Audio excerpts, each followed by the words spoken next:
တိပိဋကဓမ္မပန္နာကာရိကရောဆရာတော်ရဲ့ကိုချစ်လူစေတဲ့ဓမ္မပိဋကတွေကိုစာအုပ်လေးတွေဖတ်ပြခြင်းဒီစာအုပ်လေးတွေကပြောရမယ်ဆိုရင်အမေလျော့ခံစာအုပ်လေးတွေကိုနေရာမှာလဲဝေတယ်ဒီနေရာမှာလဲဝေတယ်ပေါ့နော်ဟိုဘွဲဒီဘွဲလေးတွေမှာဝေပြီးတော့ဒါပေမဲ့ဒီစာအုပ်လေးတွေကျတော့အမေလျော့ခံတော်တော်လူကတိတ်မဖက်ဖြစ်ကြအောင်ပေါ့နော်တိုင်ရင်အိမ်မှာရှိတော့လဲကြောင်တို့တာအဲ့လိုမျိုးဖြစ်အဲ့စာအုပ်လေးတွေကိုနော်ဓမ္မမိတ်ဆွေတွေတည်အောင်ဒီနေ့နည်းနည်းချင်းလေးဖတ်ပြမယ်ပေါ့နော်အဲ့တော့ဒီစာအုပ်ကိုရေးသားဟောကြားတဲ့ဒီပိဋကဓမ္မပန္နာဂါလိကရောဆရာတော်ကိုလည်းဥထိတ်တင်ပါတယ်ဗျာဖျားပြီးတော့ဒီဓမ္မလက်ဆောင်စာအုပ်လေးတွေအများနောက်ကြည်ညိုရအောင်ဖတ်ပြခွင့်ပြုပါဗျာဒီပိဋကဓမ္မပန္နာဂါလိကရောဆရာတော်ဤကိုချစ်လူအစေတဲ့ဒီပိဋကဓမ္မလက်ဆောင်စက္ကုံအသက်60ပြည့်အထူးလက်ဆောင်နမောပိယဒေတကတ္တအတ္တနင်စီပိယံစင်ညာနာနံပါပေနတံယုစီနာဟိတံတုလဗံဟောတိဒုက္ခံဒုက္ခတကာရိနာဒီရော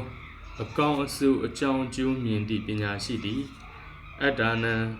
ကုသိုလ်ကောင်းမှုအရင်ပြုကာကောင်းစွာရရှိစွမ်းအားပြည့်လို့မိမိကိုယ်ကိုပိယံ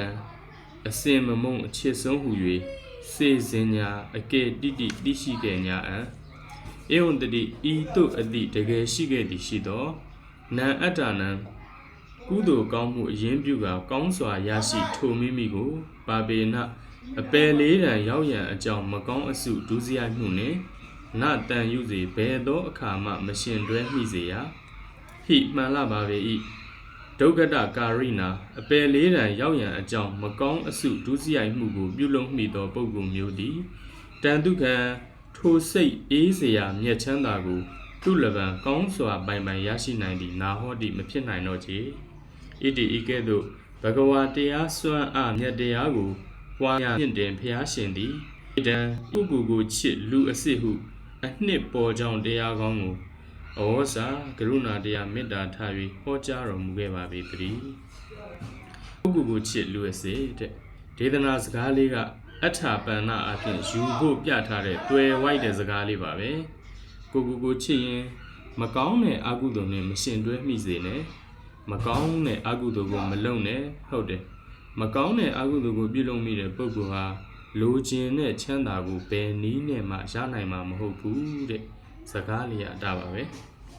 ချစ်ရင်မကောင်းတာမလုပ်နဲ့မကောင်းတာလုပ်ရင်လိုချင်တဲ့ချမ်းသာဘယ်နည်းနဲ့မှမရနိုင်ဘူးဒါကတွေ့ဝိုက်ပြောတာအဖြောင်းကတော့ကိုဟာကိုချစ်ရင်ကောင်းတဲ့ကုသိုလ်နဲ့ရှင်တွဲမိပါစေကောင်းတဲ့ကုသိုလ်ကိုလုပ်ပါ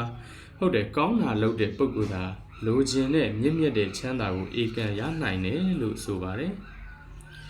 နွားရကိုဆိုဗျာတိကိုတိဗျာတိဆိုကအနွားရတိယအထာပံအလျော်စကားကိုပြောလိုက်တော့စန့်ကျင်ဘက်ကိုနားလေရရင်စန့်ကျင်ဘက်စကားကိုပြောလိုက်တာနဲ့အလျော်ကိုသိရရင်ဒါမျိုးကိုစာပေကအထာပန္နာလို့ခေါ်တယ်ဇာမေဘွယ်အောင်ချင်းရင်မပြင်းရဘူးကွပြင်းရင်ဘယ်အောင်လိုက်မလို့ဒါဟာအထာပန္နာစကားစာမေဘွယ်အောင်ချင်းရင်စာကြိုးစားပါစာကြိုးစားမှပဲစာမေဘွယ်အောင်မှာပေါ်လို့အလျော်အဖြောင့်အဖြစ်သဘောပေါက်နားလည်သွားရလေဒီဒေသနာမှာလဲစန့်ကျင်ဘက်တွေ့ဝိုက်ပြောလိုက်တော့ကိုချစ်ရင်ကောင်းတာလုပ်ရမှာပဲကောင်းတာလုံးမှသာကိုလိုချင်တဲ့ချမ်းသာရမှာလို့အဖြောင့်သဘောပေါက်နားလည်လိုက်ပါတယ်အချစ်2မျိုးတဲ့နံပါတ်1အချစ်2မျိုးကိုချစ်တဲ့အခါနံပါတ်1တဏှာချစ်နံပါတ်2တရားချစ်လို့2မျိုးရှိတယ်တဏှာချစ်ဆိုတာ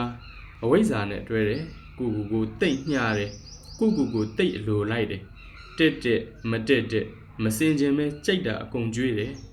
မတည့်ပေမဲ့ကြိုက်တာအကုန်စားတယ်အကုန်သုံးဆွဲတယ်မကောင်းပေမဲ့ကြိုက်တာအကုန်လုပ်တယ်အချစ်လွဲမှားတဲ့အတွက်ကြောင့်မရှုမရှိုက်နိုင်အောင်အကြီးကျယ်ဒုက္ခရောက်တတ်တယ်တရားချစ်ကတော့ပညာနဲ့တွဲတယ်ကိုဟာကို